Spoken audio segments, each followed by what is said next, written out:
jam wale mon bandiraɓe musidɓe tedduɓe hettiɓe heeɗiɓe daroɓe ayaw pindi tv en garti kattande jomiraɗo subaka hande o gam yettinan ɗon ko sifa e kelle gadan e jandeji leydi sénégal joni palen koye jandeji ɗi.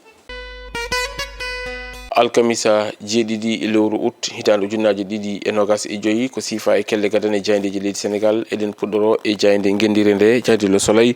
hono no jirɗon ɓe mbaɗiri e gardi natal mabɓe ɓe mbaɗi toon ko natal ɓen jooɗiɓe e nder suudu safrirdu e wiide mabɓe noon ɓen ɓe ganduɗa kañumen goni duusoɓe ɓen ɓe cellani e cuuɗi cafrirɗi mbay tan comme no yejjitaɓe ni ɓe kolliti noon ŋakkere ɗum ko ganduɗa kañum woni joɗorde ha ni e accueil ko ganduɗa kay ɓen so tawi ɓen ɗofti ɓen ɓe cellani e nder hôpital ji ɗi ɗo ɓe gonata ko ɗum saabi e jande nde arti hen gam famminde ɗen ɗon caɗele ɗe ganduɗa kay ina teska e hôpital uji ɗi leydi sénégal koye on saaha ɓe dokki konngol omo ganduɗa kañum woni professeur Elhadji Mokhtar Ba kanko noon o golloto ko toon to hôpital Albert Royal kanko noon omono arta e ɗen ɗon caɗele o wi noon so tawi kay yimɓeɓe e jiiɗi ɓen ɗon ɓe cellani gona e condition ngaji pattam lami ɓe poti ɓen duusoɓe ɓe cellani ɓe poti ko wattorede ɗum ina tawe e nder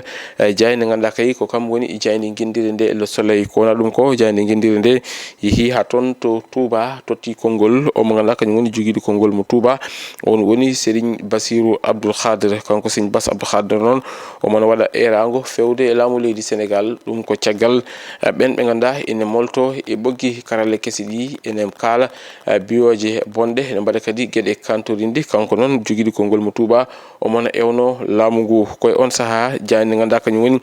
jayde le point kañumne arti holliti kay wonande kay omo ganduɗa kañum woni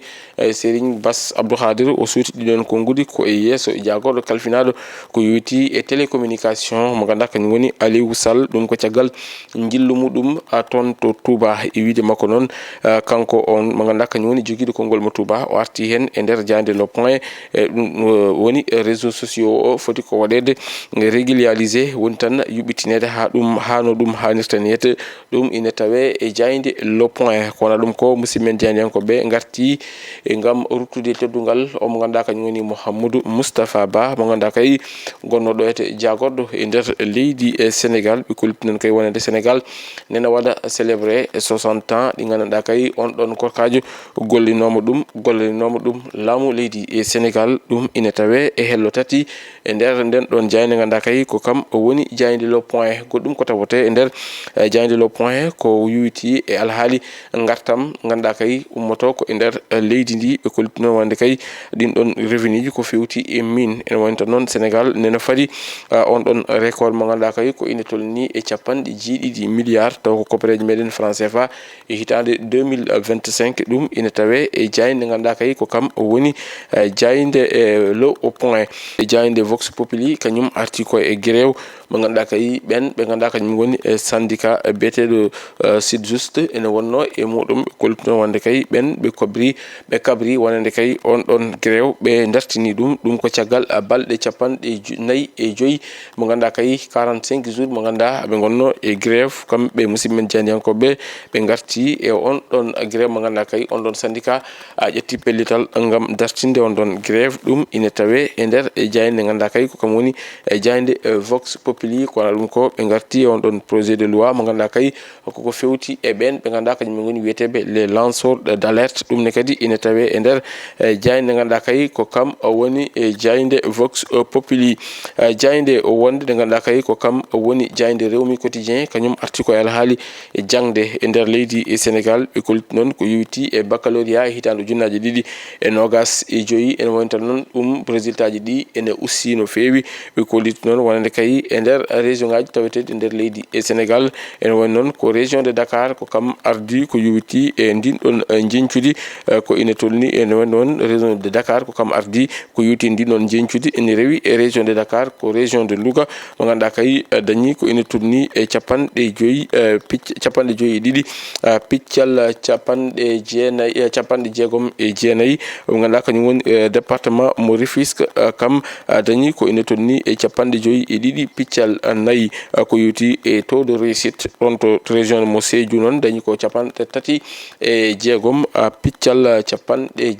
jeegom e jeenayi. Région mo Ziguinchor dañi ko 38,42 ɗum koko yowiti e réussite baccalauréat e hitande ujunnaji ɗiɗi e nogas e joyi.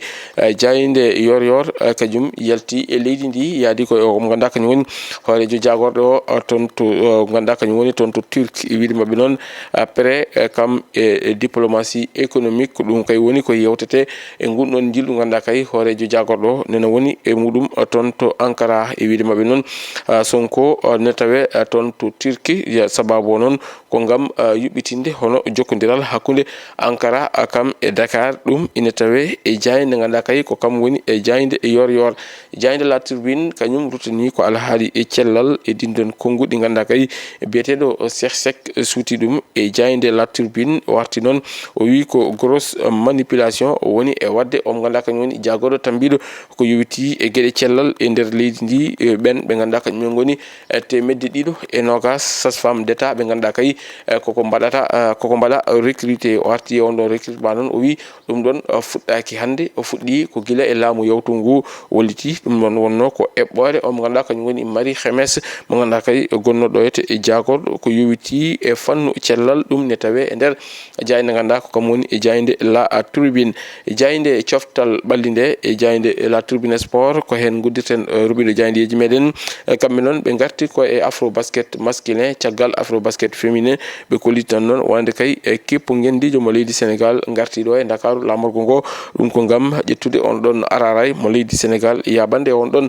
compétition mo ganduɗa kay ine jogori wadde ko waɗa ɗum ko ɓe garti e Ligue des champions barrage ɓe kolli tan Salif Ndiaye kam e équipe muɗum étoile rouge mo Belgrade kañumen kay ƴetti tabal manggal ko yowiti e qualification mo ganduɗa kay ko kañum woni e Ligue des champions hitande ujunnaji ɗiɗi e nogas e joyi hitande ujunnaji ɗiɗi e nogas e jeegom jayde point acti ko hen arti ɓe gartande ɓe mbi ko remise du drapeau wonande kay ɓe ganduɗa kañumen goni kippo gendijo mo leydi Sénégal koto banggue basket worɓe toyte ɓe kolti noon ɗum noon wonata ko alkamisa hande o ko wona ɗum ko ɓe garti e Nice mo ganduɗa kay ko kam toon to dewlaji France bandiraɓe musidɓe tedduɓe hettiɓe heeɗiɓe daroɓe Ayaw Pindi TV ko ɗum ɗo woni komin kemɗo on robindo lade ko sifa e kelle gaden e jayandeji leydi Sénégal adi meɗen robindo jayandeji wonata ko aljuma janggo soko gueno haji ɗo e nden min mbiyon jokke ɗoftade kam e rewidade programme uji ɗi Pindi TV Allah jarama on jarama.